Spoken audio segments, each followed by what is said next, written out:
You know how people Right. say, go to your happy place and it's the beach and, the ocean waves and reading a book on the beach with a pina colada.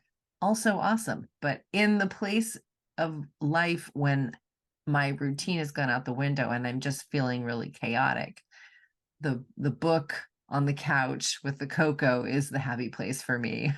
Hello, writers and crafters. I'm Valerie Isan. And I'm Eric Mertz. And this is episode 128 of the podcast. It is August 30th, 2023, as we record this. Today, we're talking about returning to routine after chaos, which both of us have just experienced. So we'll talk more about that later. We do have a new patron, Joe Bartlett, has returned to patreon.com/Valerie Isan, IHSAN. Welcome, Joe. Thanks so much for joining us. For as Thank low you, as a Joe. Thank you, Joe. For as low as $1 a month, you can get a postcard from me, a shout out on the podcast. We can make announcements for you on the air, kind of like free ad campaign. At other tiers, the benefits increase. There's, of course, free books, accountability stuff, scene analysis, mastermind calls, retreat tickets. So there's lots of goodies at patreon.com/Valerie Isan. Patreon.com/Strange Air Stories. You can go to for Erick's short stories in the paranormal mystery genre. So that's exciting. And I like those inspirational videos that you do. Which reminds me, I'm a little behind on making those. We'll talk a little bit about that later. So Yes, that's part of the chaos. we've added part of the chaos. Coming back from chaos. That's yeah. I think that should be a t-shirt too. Coming back from chaos. It's a What would conversation the starter. right? So a group coaching cohort starts in just a couple of weeks. So I'm really excited about starting up my group coaching again. That's going to start September 12th. It goes for 3 months. We meet weekly, and that's a $500 for all 3 months. Works out to about $167 a month, something like that. So if you need a monthly payment, I can certainly do that. And if you are a podcast listener, you can use the discount code podcast, and that'll get you 10% off as well. So valerieisan.com/shopping for more information about that group coaching. What about you? Do you have any announcements before we go into author update? I'm really not out of the chaos yet, Valerie. So like Okay. announcements. I don't have It's announcements. no announcements yet. All right. Do you want to No start on announcements the yet. author update, or do you want me Give me like 2 weeks. I'll have announcements galore, but not today. to? Author update. Yeah, well, if anybody's watching this, like I'm moving, and that's been a big preoccupation. So I'm like kind of my life's a bit gutted, but I continue to. I'm finishing up the rewrite of my next novel. It's coming along really well, and I'm really surprising myself with some new scenes, some new I look back on my notes and I'll see these things that say like raise the stakes. I love when I make those notes for myself. Raise the stakes, and I'll look at it and be like, what does that mean? And I think part of it is just kind of being in a bit of chaos and being in a bit of like just transition. I've written a few things that are, I think, rawer than they would have been had I been in my good space, Mm-hmm. So I've just added a few like really well-timed raw scenes and moments for characters that I'm grateful, I guess, for the chaos. So yeah, Mm. finishing that book up, should have that done in the next week or so, and then I am going to take a little bit of a break from writing in that series. Just I'm going to take the break to do the book launch, and I have just a few other little projects that I'm going to work on in the meantime. Um, so yeah, I'm kind of looking forward to September and October just as an opportunity to get the new book, get the new book out and write some things that are outside the series, finish some short stories and things that I've had sitting around on my desk that I'm interested in and need to commit the time to. So what's going on with you? Well, I just got back from a fantastic writing retreat. It was so awesome. This is the one that I host every year at TP Village in Marcola. And it's just so gorgeous out there and it's got such good juju and I really love it. We were Is sold that out. JUJU? Yes, Is I that how think we'd so. spell that? That's how I spell that. Okay. For the show notes, For it's the show notes, JUJU. good juju. Yeah, we were sold out, so we had a full house and everybody everybody got along and they were laughing. There was a lot of laughing and the food was amazing. I did a feedback form for the first time and I got Mm, really great feedback, specifically around the workshops that I run. What I've been doing for the last 3 years is having a short, like 1 hour lecture after breakfast each of the 3 days, and then just sort of let them go for writing or, I'm around for talking shop or, helping someone plot out something or whatever. But the structured instruction is in the morning after breakfast. So the feedback I got, some said wanting an afternoon workshop, like in addition, or something where we could like actual, like quote unquote workshop pieces, right. so more feedback. So it was really interesting to get, I got several people that said some version of that. So I want to try to, next year accommodate that, like switch it around a little bit or add something to it or yeah, so that was really interesting and really good feedback. I hadn't thought that people wanted more of that. I would have thought they wanted more. I was worried that they wanted less than that, like Right. less days that were interrupted by instruction, but no, in fact, they wanted more instruction. So that was really interesting. Um, while I was there, Eric, the lightning bolt came down and I got a whole new novel in my Oh, head, all yeah. the characters, and I plotted it all out. And that's super exciting because I've been like in this nonfiction headspace for a really long time. And I've been wanting to get back into the fiction, but no story was really coming to me. Right. Right. So, and I kind of felt like, I mean, this is also, the end of August. So like the year Right. is 2/3 of the way done.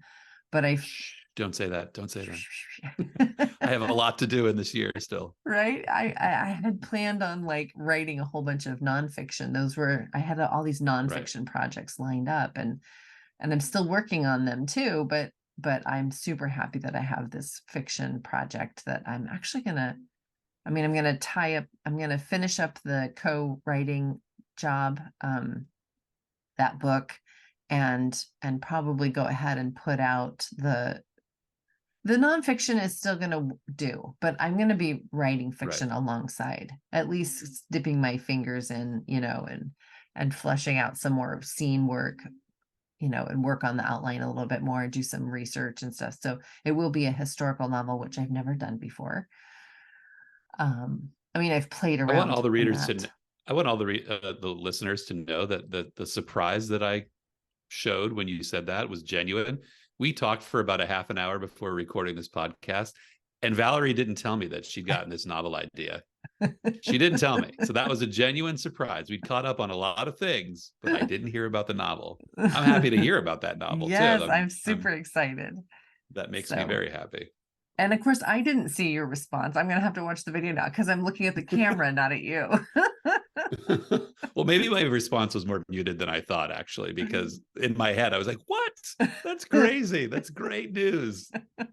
So, It's yay, like I'm this super is like the excited. author's like, this is like an author's like, "Oh my god, I'm so excited!" It's Yeah, like a pregnancy announcement. It's like, "Oh my yeah, god, I'm writing right. a book!" Hand flapping. I'm so excited. So Oh, that's that was great. really awesome. We are reflooring our house.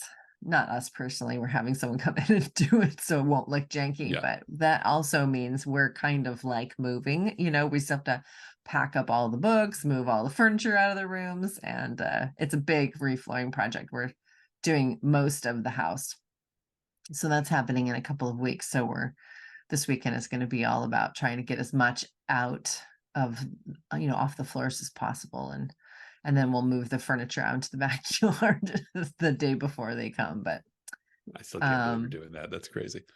and then next week, I'm going to be teaching a master class at the Southwest Washington Writers Conference. So that is super, super exciting. I'm really, really, really looking forward to that. I haven't been to an in-person conference in a while, like years. I've taken like online conferences throughout the pandemic, but I haven't been to an in-person conference. Since pre-pandemic. So that'll be exciting. And I've never taught a master class before. So I've taught this particular topic before, but not in the realm of I'm the master class speaker. Like that's, I feel like that has clout. Right. Yeah. Well, I'm teaching. I have an hour and a half course that I'm teaching in Alaska at the end of next month, and they asked me to make it a master class. So I'm going to take some tips from you on master classing. So master class teaching in Alaska. That's pretty rad. And you've never been to Alaska, right? Never been to Alaska. I'm super excited. I'm just going to say this. I don't think anyone. I'm super excited. I'm not going to say this. Like, I'm not saying it's good. Yeah, I'm super excited for Alaska. There's an author update, I guess. Like I will be teaching a class in Alaska, and I'm also like in the process of working something out with next spring in the Pikes Peak Writers Conference to go teach there. Oh, I don't know about them. Pikes Peak. Yeah, that's in Oregon, right? Mary's Peak? No, it's in Colorado. Oh, Colorado. I've set the goal to blanket the sort of everything west of Colorado and just hit all those conferences, try to create relationships with all those different writers organizations. So Colorado, maybe I'll be coming to see you. What are you reading? I am reading A Lucky Red by Claudia Cravens. It's a Western, but it's brand new. Sounds like it. Yeah, it's cool. She's a prostitute. The main character. Yeah. Okay. Not Claudia Cravens. Not the person you named, right? I was gonna... No, Lucky Red. Yeah, she's a prostitute and the Wild West. Yeah. So it's in Dodge City. The only way I know Dodge is the phrase to get out of Dodge. Get out of Dodge. Right. That's all I know about Dodge. So it's really cool. I'm actually riveted. I haven't read a Western in a long time. I like a good Western every once in a while. I've had this goal to read Lonesome Dove forever. I've never read it, but I want to. It's a doorstopper, isn't it? It is a big book. And I have a friend whose family watches the miniseries the Friday after the Friday after Thanksgiving every year. Oh, what a cool and they've tradition. done it for it's their family tradition. And so from that, I've thought well, I've got to read the book. If I'm ever going to get invited over to watch the miniseries, I've got to read the book first. That's the writer in me. Yeah. I just finished a book you might like. And I don't read a lot of nonfiction. I just finished a book called Never Split the Difference by Chris Voss, who is he's involved with a project that I'm working on as a ghostwriter.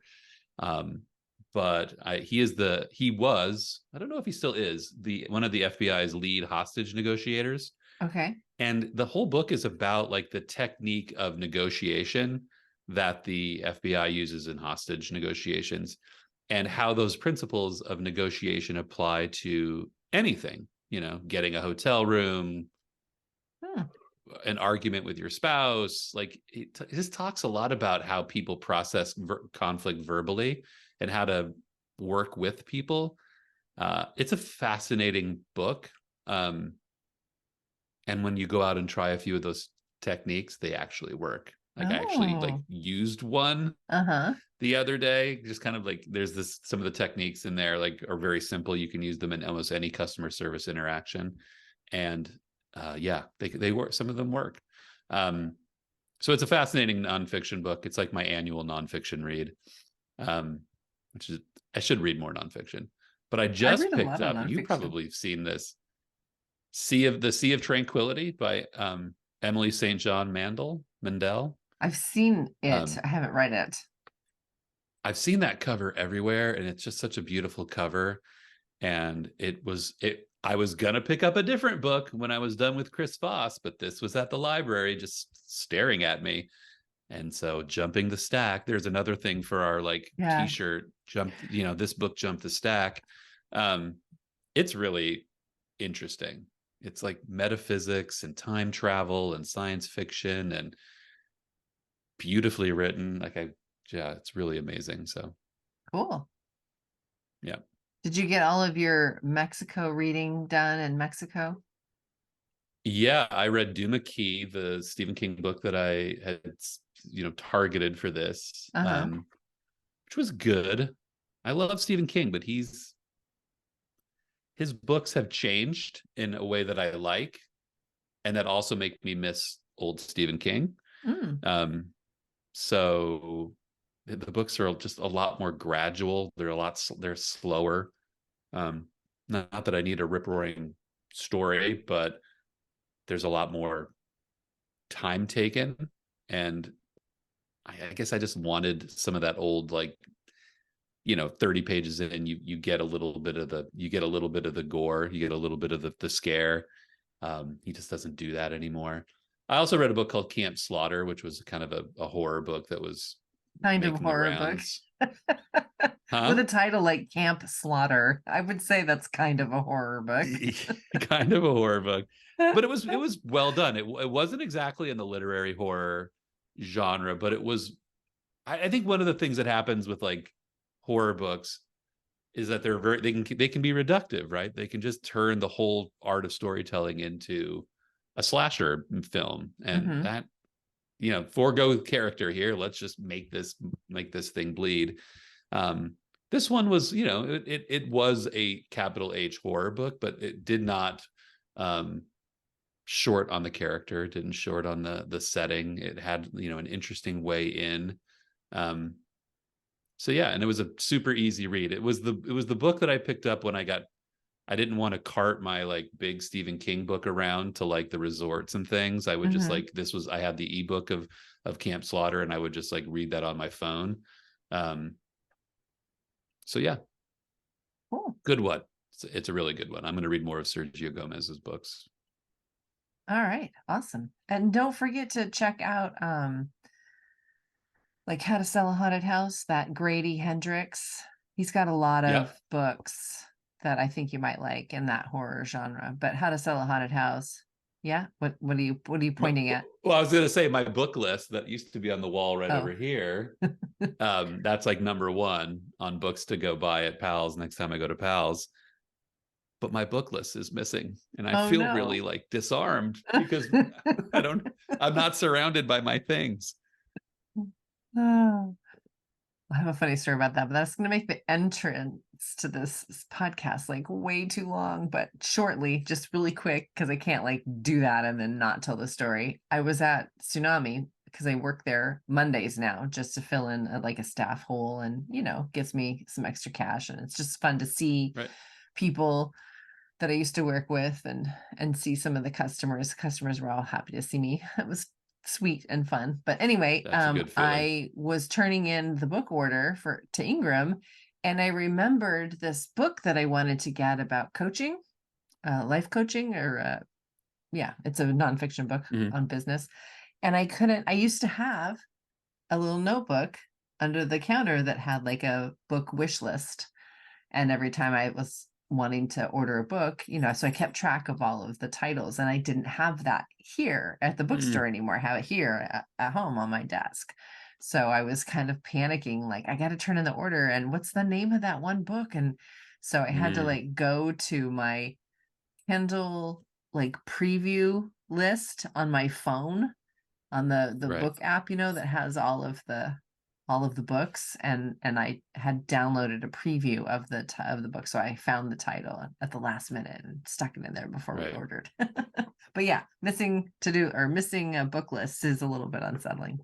Just surrounding, we surround ourselves with comfort stuff, and when it's not there, we know why it's comfort stuff, because it brings us comfort. So That is a fantastic segue, Eric, into coming back from chaos. see how I did that? That was You intentional. It wasn't. I meant to do that.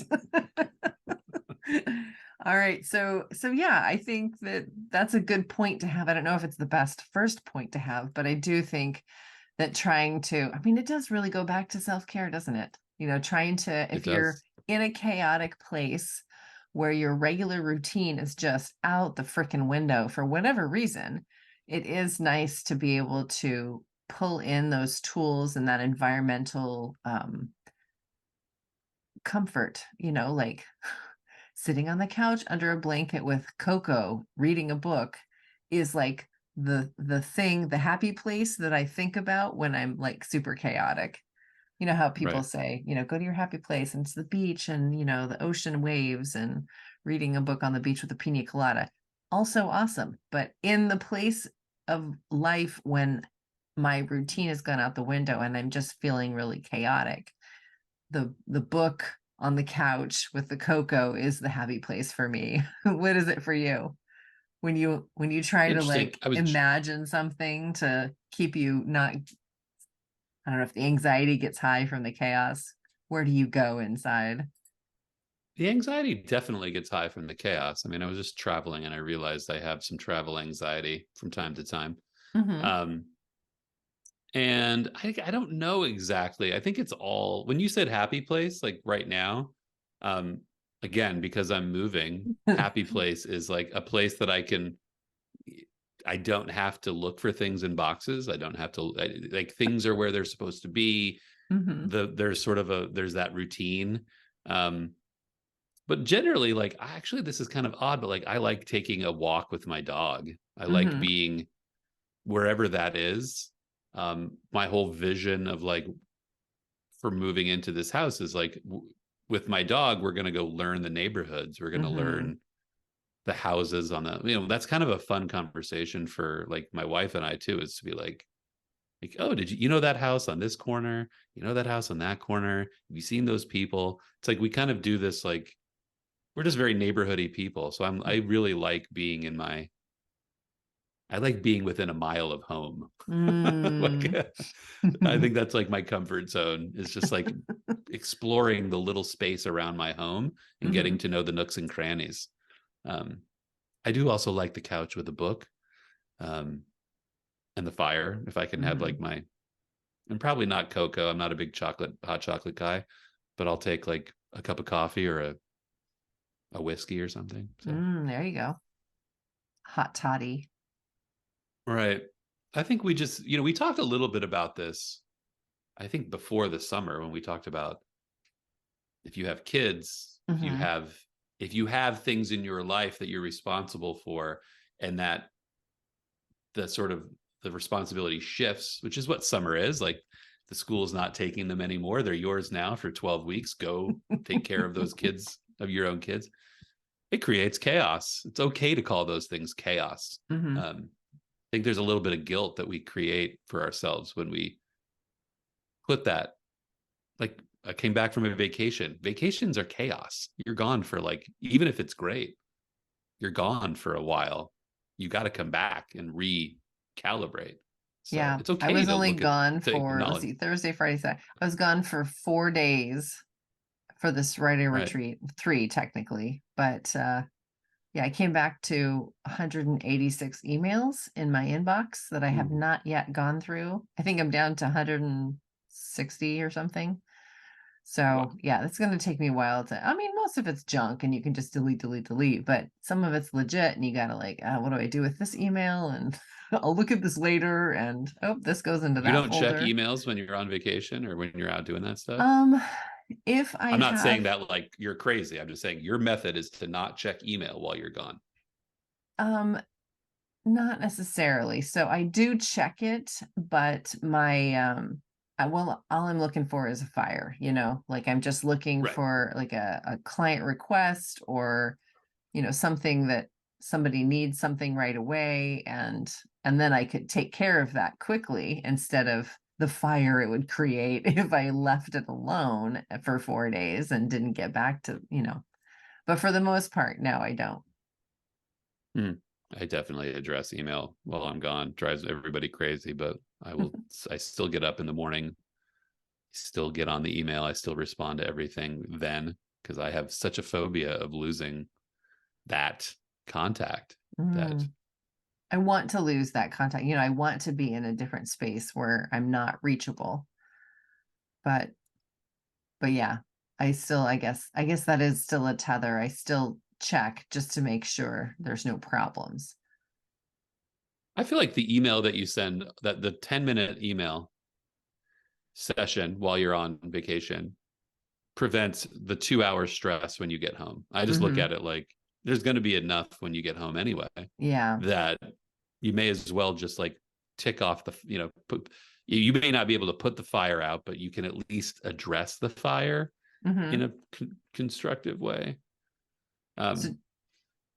So that's kind of a preventative measure for the chaos, then, you're saying. So go ahead and do the small things that might alleviate, like, don't work on your vacations, but no, don't work on your vacation. But I think that, like, again, like, you're running a business. If you're running a business, I don't think there's anything wrong with I don't know. I don't think that, like, I don't buy this. Like, I don't think that it makes your vacation or your time any better if you, for me at least, if I don't hold on to this illusion that, like, I cut it off and I pick it back up. Like, that doesn't provide me any extra feeling of relief, or it doesn't make me stress less to do that. I think, like, it's an extreme. I don't like dealing with extremes. I don't like I'm not doing this ever for this period of time. I feel like you recalibrate, like, okay, I am not going to address every issue that comes to me, but for 15 minutes a day, I'm going to address the things that keep things moving.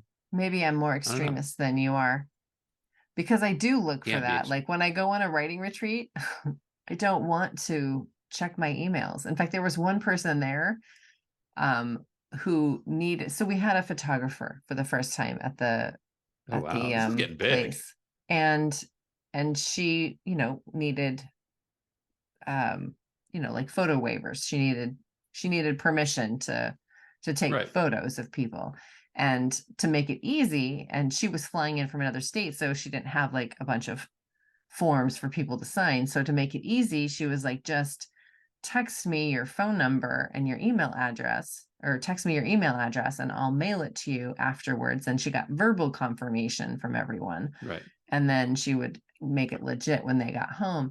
And so this one particular retreat person was like, I'm not turning on my phone. Sorry. I have verbal confirmation. You can take my phone number. Here's my phone number, but I'm not turning on my phone. So that's kind of what I don't, because what I know me, and I know that if I open up my email address and I, go through the emails, which again, like, I just scan really quick to see if there's anything that's blowing up at home that I need to address. But mostly I don't. It's like waking up in the middle of the night and keeping your eyes closed to pee so that you can fall back asleep when you get back in bed.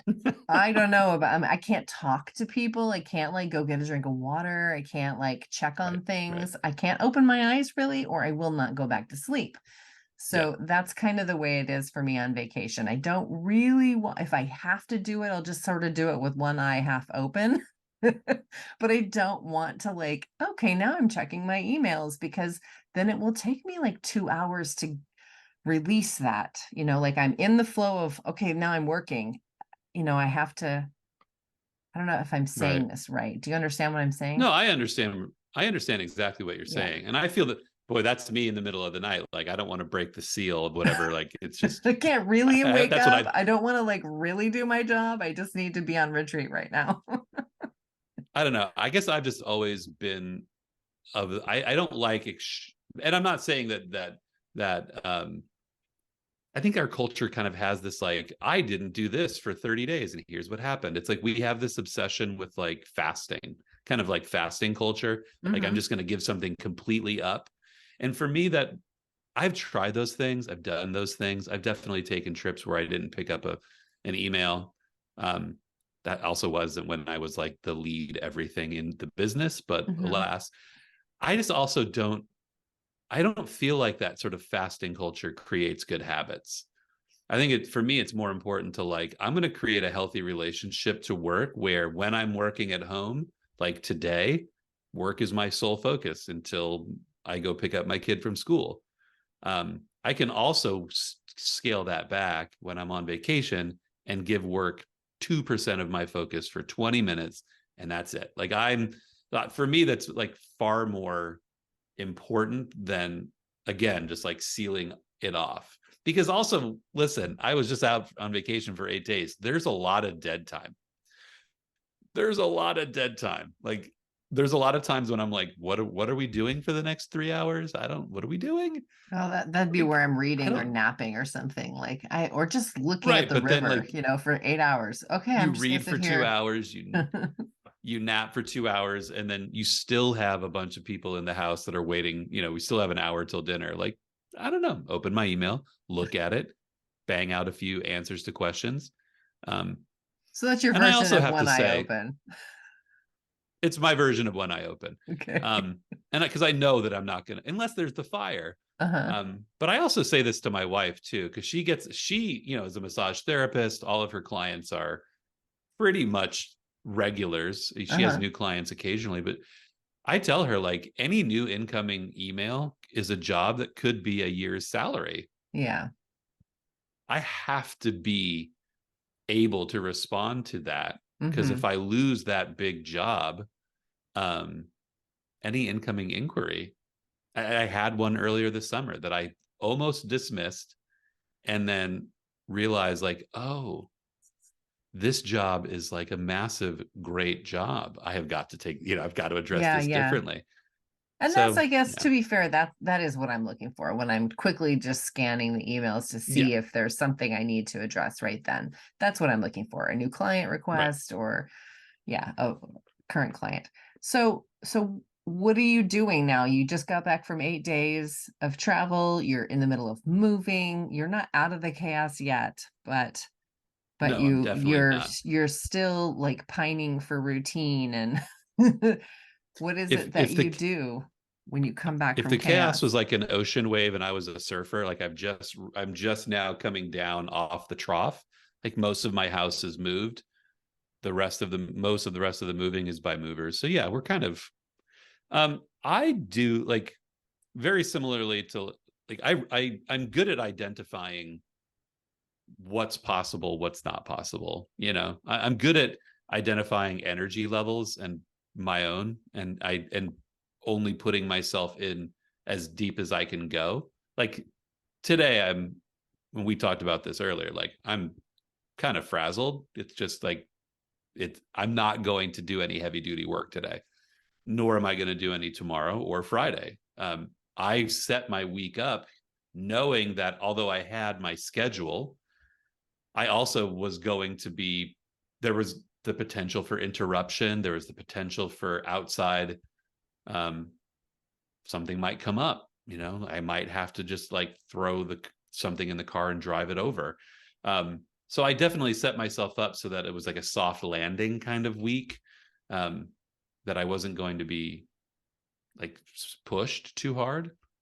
So next week, I anticipate on Tuesday having my desk all ready to go and being, yes, I'll be still transitioning, but I'll be, next week, I've scheduled myself a much more uh, rigorous week. I guess that's the word. But Robust I was know the one that's I just was not thinking of. robust. We love those R Robust. words, right? Yes. A more robust week next week, and that's fine. I So I just knew have that couldn't be this week. So I have questions then. So you said that you look at your week and kind of like assess, I don't know. My first thought was schedule boundaries, but that's not the right word. But like you said, you wanted to plan a soft landing. So you knew that these 3 days you were going to have stuff that was going to interrupt you, maybe. So you couldn't do Right. this work, but you could do this work. But every week you do this anyway. This isn't like a reentry thing. This is something that you just do as a business habit. Always. So when do you Every do that? Can Thursday, you? every Sunday. So every Thursday, every Sunday. I'm going to write this down because this is good. This is good stuff here. every Every Thursday. Thursday, every Thursday, I do the whole, like, what do I need to do to finish this week to get it, to make sure that I can close the doors for 2 days without, leaving everybody happy, myself included. Um, at the end of that, like, that includes a little weekend time. I always do a couple of hours of work on the weekend. Um, and most of that is Sunday, when I set up the whole week. Now, on Sunday, I set up the entire week, Monday through Friday, but things change, Mhm. the things come up, things interrupt. Um, and When do you so do that on I Sunday? Is it like a after usually, dinner, look at your calendar for half an hour or? yeah, usually Sunday night, Lisa puts Elijah to bed, and she does the sort of end of the night routine on Sunday. And then I come downstairs and just, yeah, I post my weekly blog, and I kind of round everything into shape and make sure I'm ready to go.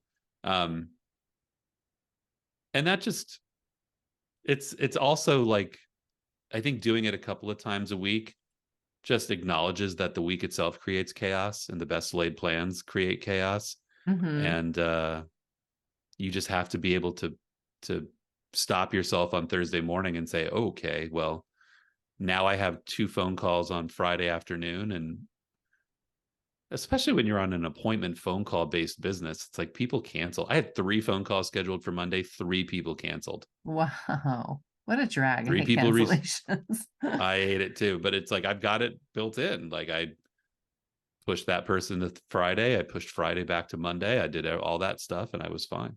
Okay, two more quick questions before we're almost out of time. What is your anchor when you come back from whatever the chaos was? What's your anchor? What's the thing, or what's the thing in the chaos that anchors you? Like for me, Oh, it's usually my morning routine. uh, Like that's the thing that I can do without thinking. It's yeah. Do you have some sort of anchor if you're feeling like really frazzled? The thing that gets you, is it cleaning off your desk? Is it, like environmental? Is it self-care? Is it walking the That's dog? a hard question. I think I have a lot of anchors. I mean, I have a very, like, I'm very introverted in a lot of my habits. So for me, just like getting that introverted morning time Mm-hmm. is important. It fuels the day. It gives me the energy. And I give Totally. myself like little introvert stops in an extroverted world, throughout every day. Mm-hmm. Um, my anchor, though, like, again, I'm never not. I always give myself permission to. If you have an idea, then you get to write the idea down. Like, I got a great story idea on the plane on the ride down. I kept my notebook out. I just, whenever I had a few extra minutes, we were in this beautiful tropical place with a lagoon and a beach and a pool and like, I would just go sit. My brother-in-law loves the Grateful Dead. I only have about 3 hours of Grateful Dead in any given week. And so after 3 hours on the first day, it's like, I'm going to go sit somewhere else for a little while Yeah. and drink my beer and, like, work on this story idea. Uh-huh. Um, and so I think I've just always I anchor myself in permission to be creative all the time. Cool. What about, so then when you return, then you've come back now, what's the first thing that you do to Oh boy. reestablish routine? Um, I Yeah, I think it was just like, it was the first day was really broken up. Like, we didn't get home until like 3 in the morning. I then, like, didn't sleep until 5. I was up at Mm-hmm. 7. And there was a lot to do that day. I think, like, I think what I do, that anchor in that first day, is like those first couple of days is low expectations. Yeah. I don't give myself a lot of have tos, again, unless there's a fire. Mm-hmm. It's just, here, I came home on a Thursday, and Thursday and Friday I had some things that I wanted to get done, and they were the softest check boxes. So Mm-hmm. I guess easy check boxes Yeah, it's are that soft get me landing. I back. like that. Yeah. Low Like expectations and soft landings. one of the things that I gave myself to do on the first day is cancel your LA Fitness account because I'm moving to a town where there's no LA Fitness. And so that was like, I felt so good because the first thing I did on that morning was I called and I said, let's cancel. And I checked a box and I was like, ah, I'm I'm done for back, the day. baby. And it was great. Like I owed some people some money. So I made some payments to people, like little things that took no brain power. The little things that take no brain power, like gives you that checkbox confidence, gives me that checkbox confidence. And the other thing, I'm now realizing what it is. I'm looking at my to-do list from that Thursday. I had a bunch of just authors that I had been noticing on social media, people that I just been in connection with. And I thought, I'm just going to email all these people, just make friendly contacts. Like, hey, I haven't talked to you in a while. We used to do a story swap. You want to do one soon? That got me into the community, into the world, and without expectations. That's awesome. And then I Well, wrote 1,000 words. wow. That primed the pump then, I guess. Yeah. Yes. Awesome. Always. Well, we Gotta get your are now 1,000. officially out of time today, so we We will have to are. wrap up this phone call. Thank you so much for talking with me about coming back from chaos. I haven't been on vacation. Well, I guess I have. I did the retreat, and I am also moving. So we're kind of on the same place, actually. Parallel lives. Parallel lives. Parallel lives. So I thought it would be fun to talk about something softer, like what do I do with my anxiety from moving and the frazzle. Yeah. What do I do with the frazzle? So But thanks look, for you're your getting new ideas. floors. I'm getting a new house, right? Like you also have to look at the new. Like, Yeah. yes, this really sucks right now, but wow, this is going to be great when it's gonna be done. awesome. That was never me before. If we were doing this podcast 10 years ago, I would have never been able to say that. But I really think it's important to like, my new office is so much cooler. I can't wait to do a podcast in there. Yay. Is it going to be next week? Yay. Will it be next week? Next week? All right. Yes. Until next week, yeah. we will see the new office. I'll Bye take you on now. a little tour, which will be like boxes back here, boxes back here. Awesome. All right. Thanks for talking with me. Happy writing, everybody. Bye-bye.